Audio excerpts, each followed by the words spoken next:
Hey guys, Trish JCB here,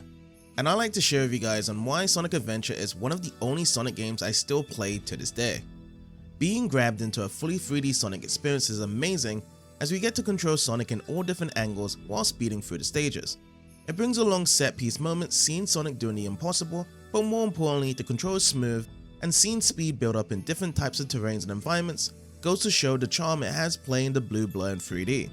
We have more precise control of the homing attack by focusing onto our enemies and objects at closer range with using our left thumbstick, as we still need to make use of this and spin dashing to make progression through the stages and see the multitude of different ways to interact in a 3D environment. Sonic is not the only character you get to play as there is a total of 6 playable characters, each with their own gameplay styles and goals to complete the stages. Some are more enjoyable than the others, however what I enjoy the most is seeing the differences to each of their speeds and their own abilities they can use to make them unique compared to each other, as Tails can fly for a certain period of time and Knuckles can glide and climb onto walls to reach higher areas. The story is a classic between Sonic and Eggman chasing after the Chaos Emeralds, whereas the other characters are connected through certain moments but have their own storylines to reach in the end. By doing this, it brings us closer to understand the characters' feelings and reaction to the events happening, and they all get a good conclusion for themselves in the end.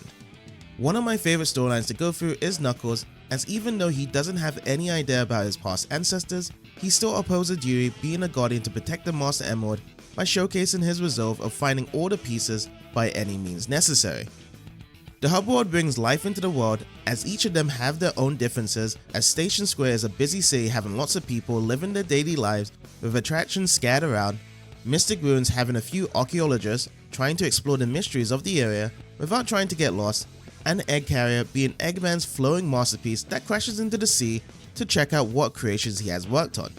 It's great exploring these areas in depth as we get to visit the altar for the Master Emerald and Tails' workshop for the iconic cutscene of Tails using his plane to help out Sonic flying to the sky to take down the Egg Carrier. In these places, we are able to collect new items and upgrades which may be used to carry on progressing with the story, or optional items that can be used for other purposes. This brings in new gameplay mechanics to freshen up the gameplay even more while going through the stages. One of the coolest abilities is Sonic's Lightspeed Shoes and Ancient Light, as both of those serve the purpose of collecting rings and defeating enemies at the speed of light, as these help elevate Sonic reach higher places that couldn't be possible before.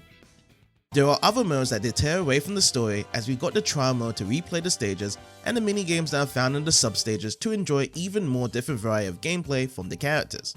Some of my personal favorites are the Hedgehog Hammer and Twinkle Circuit, as it showcases the use of Amy's hammer to be used normally or risk it using the spinning upgrade to either gain lots of points or lose them.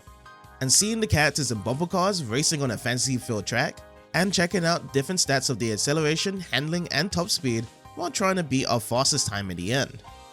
Another amazing feature included in was the Chow Garden, as we get to take care of the Chow who needs our attention to feed, pet and play with them as their guardian while allowing them to compete in races and win rewards. It's a nice addition to take a break from the other modes to get absorbed into taking care of these cute little creatures. Overall, Sonic Adventure still remains to be a game I can always go back to with its fully 3D open environments, solid controls and lots of different modes and features that brings me back to speeding through the adventure once again.